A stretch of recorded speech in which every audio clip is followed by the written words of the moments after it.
السلام عليكم ورحمة الله وبركاته. كسو دوادا برشادة علمي فيديو إديتينك أديو استعمال تليفون كذا gacanta waana cashirkeen lixaad maanta waxaan qaadan doonaa sidee loogu soo daro qoraal. Waxaan ku dhufanaynaa layerka, waxaan ku dhufanaynaa textiga, meeshan ayaa waxaan ku qoraynaa wixii aan doono.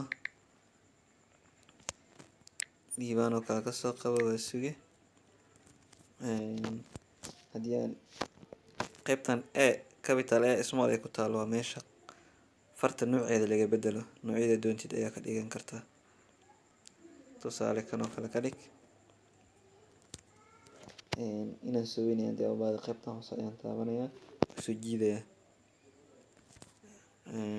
qoraalkii hadda aan sameyno. haddii inaan wax ka bedelo u baahdo qaybtan keyboardka ay ku taalo ayaan ku dhufanayaa, qoraalka ayaa noo soo baxaya. waxa rabaan ka bedeli karaa, waxa rabaan ku dari karaa. okay ayaan leeyahay. qaybtan colorka ayaa laga bedelaa, colorkii aad doontid ayaa ka dooranaysaa midna blue ka dooro. qaybtan waa animation, muuqaalka markii uu bilaabo qoraalka markuu bilaabanayo sida uu ku bilaabanayo.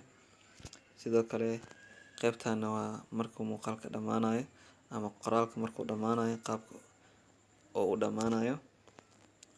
qaybtan waa muhiim, waxaa arkaysaa copyright in laga xadin haddii aad u baahan tahay. inta ayaa waxaa gelinaysaa magacaada isaga oo muuqaalkan aan qarinaynin laakiin laga dhex arkayo. marka idaacadaha ayaa u badan inta badan iyo cidda copyright in laga qaado diideyso. qaybtan kale qoraalka ayaa nooca doontid ayaa u wareejin kartaa.